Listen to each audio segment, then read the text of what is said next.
دولت کے سب دروازے کھل جائیں گے، بس یہ ایک کام کرو۔ دوستو، لوگ دولت کی تلاش میں پوری دنیا کا چکر لگاتے ہیں، لیکن اصل خزانہ اکثر ان کے اپنے دل کے اندر ہوتا ہے۔ مولانا رومی فرماتے ہیں، جو تم تلاش کر رہے ہو وہ بھی تمہیں تلاش کر رہا ہے۔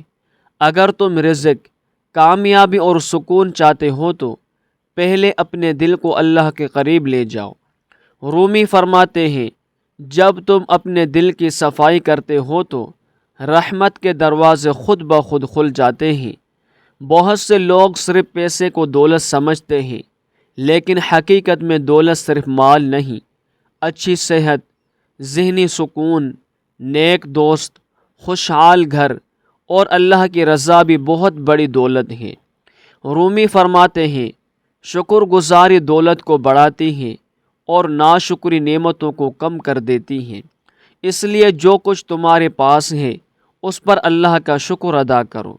شاید تم اس چیز کے لیے پریشان ہو جو ابھی تک نہیں ملی، لیکن یہ بھی سوچو کہ اللہ نے تمہیں کتنا کچھ عطا کر رکھا ہے۔ رومی فرماتے ہیں، جب ایک دروازہ بند ہوتا ہے تو صبر کرو، کیونکہ اللہ تمہارے لیے اس سے بہتر دروازہ کھول رہا ہوتا ہے۔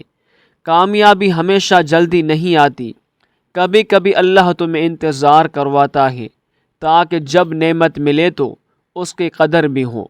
رومی فرماتے ہیں، صبر تلخ ہوتا ہے لیکن اس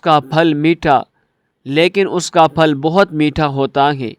اگر زندگی میں برکت چاہتے ہو تو دل سے استغفار کرو، شکر ادا کرو اور اللہ پر بھروسہ رکھو، کیونکہ رومی فرماتے ہیں، اللہ پر بھروسہ کرو، وہ وہاں سے راستہ نکالتا ہے جہاں تمہیں کوئی راستہ نظر نہیں آتا۔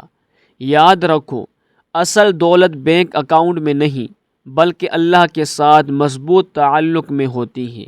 جب اللہ راضی ہو جاتا ہے تو رزق، سکون اور کامیابی کے دروازے خود بخود کھلنے لگتے ہیں۔